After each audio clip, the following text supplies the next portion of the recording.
കേരളം കണ്ട ഏറ്റവും വലിയ പ്രകൃതിക്ഷോഭത്തിന്റെ നേർസാക്ഷ്യമായി ഇപ്പോഴും ചൂരൽമല നാട്. സർക്കാർ സുരക്ഷിതമെന്ന് അടയാളപ്പെടുത്തി നൽകിയ സ്ഥലങ്ങളിൽ ജീവിക്കുന്നവർ ഉള്ളുനീറിയാണ് കഴിയുന്നത്. ചെറിയൊരാവശ്യത്തിന് പോലും 12 കിലോമീറ്റർ ദൂരെയുള്ള മേപ്പാടിയിൽ എത്തണം ഇവർക്ക്. ചൂരൽമല കൊച്ചു ടൗണിലെ ഈ ബാരിക്കേഡുകൾക്കപ്പുറം കടക്കാൻ പാസ് വേണം. തീർത്തും വിജനം. ഒരു വലിയ ദുരന്തം നാടിനെ വിഭജിച്ച വിധമാണിത്.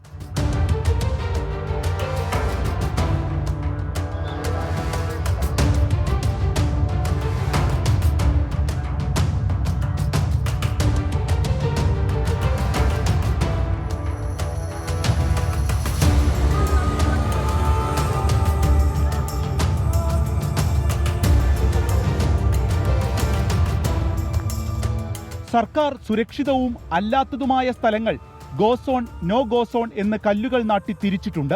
ദുരന്തം കഴിഞ്ഞ് 1 വർഷമായെങ്കിലും എങ്ങും അവശേഷിപ്പുകൾ. സുരക്ഷിതമായ സ്ഥലങ്ങളിൽ കഴിയുന്നവർ ആ ദുരന്തത്തിന്റെ ആഴം വിട്ടുമാറാതെ വിലപിക്കുന്നു. ടൂറിസമായിരുന്നു ചൂരൽമല, മുണ്ടക്കൈ, പുത്തുമല എന്നിവിടങ്ങളിലെ എല്ലാം പ്രധാന വരുമാന മാർഗം. ഇപ്പോൾ മനുഷ്യരില്ല, എല്ലാം നിലച്ചു. ഇപ്പോഴത്തെ ജീവിതം എന്ന് പറഞ്ഞു കഴിഞ്ഞാൽ ഞങ്ങൾ വളരെ ദുരിതത്തിലാണ് ജീവിക്കുന്നത്. കാരണം മരിച്ചവരെക്കായും ദുരിതം അനുഭവിച്ചിട്ടാണ് ഇപ്പം ഞങ്ങൾ ജീവിക്കുന്നത്. വീട് നിലവിൽ നിൽക്കുന്നുണ്ട് എന്ന് മാത്രമേ ഉള്ളൂ. പക്ഷെ ഞങ്ങളൊക്കെ മരിച്ചിട്ട് ജീവിച്ച ആ ഒരു അവസ്ഥയിലാണ് ഇപ്പം ഞങ്ങൾ ജീവിക്കുന്നത്. കാരണം ഈ ഒരു അവസ്ഥയിൽ എന്താ പറയുക, ജീവിക്കേണ്ടിയിരുന്നു എന്നുള്ള ഒരു തോന്നലും കൂടെ ഞങ്ങൾക്ക് പല സമയത്തും വന്നിട്ടുണ്ട്. ചൂരൽമലയിലെ ബാരിക്കേഡിനപ്പുറം മുഹമ്മദിന്റെ ഒരു കട മാത്രമാണ് ഇന്ന് പ്രവർത്തിക്കുന്നത്.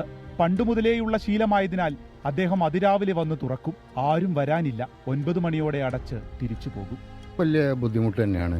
കാരണം പരിപാടികളൊന്നും നടക്കുന്നില്ല. കാരണം അത്രയും സുഖമായി ജീവിച്ചിരുന്ന ആളുകളാണ് ഞങ്ങൾ ഈ ഗ്രാമത്തിൽ. എല്ലാവരും പരസ്പരം സ്നേഹം കൊണ്ടും എല്ലാം മൊത്തത്തിൽ. ഇപ്പം പിന്നെ ഞങ്ങൾ കാരണം വെച്ചിട്ടുണ്ടെങ്കിൽ കടക്കാർക്ക് കാരണം വെച്ചിട്ടുണ്ടെങ്കിൽ ഇപ്പോൾ കട ആരും തുറക്കണില്ല. ഞാൻ തന്നെ രാവിലെ കാരണം ഒരു അരമണിക്കൂർ തുറക്കും. ഇതൊന്ന് കാറ്റൊക്കെ ഒന്ന് കൊള്ളിച്ചുകൊണ്ട് ഇറങ്ങി പോവുകയും ചെയ്യും. അത്ര കച്ചവടമൊന്നുമില്ല. ചെറിയ ആവശ്യങ്ങൾക്ക് പോലും അരമണിക്കൂർ യാത്ര ചെയ്ത് മേപ്പാടിയിലെത്തണം. ഒരു മെഡിക്കൽ ഷോപ്പ് പോലുമില്ല. പ്രധാന ഓഫീസുകളെല്ലാം മേപ്പാടിയിലേക്ക് മാറി. ഇടയ്ക്ക് ചൂരൽമലയിൽ നിന്നുള്ള KSRTC ബസ്സുകളാണ് ആശ്രയം. ഉരുൾപൊട്ടിയ സ്ഥലങ്ങളെല്ലാം കാടുമൂടാൻ തുടങ്ങിയതോടെ വന്യമൃഗശല്യവും രൂക്ഷമാകുന്നു. ദുരന്തം നേരിട്ട് ബാധിച്ചില്ലെങ്കിലും അതിന്റെ ആഘാതത്തിൽ നിന്ന് മുക്തരല്ല മുണ്ടക്കൈ ചൂരൽമലയോട് ചേർന്ന് കിടക്കുന്ന നാടും മനുഷ്യരും.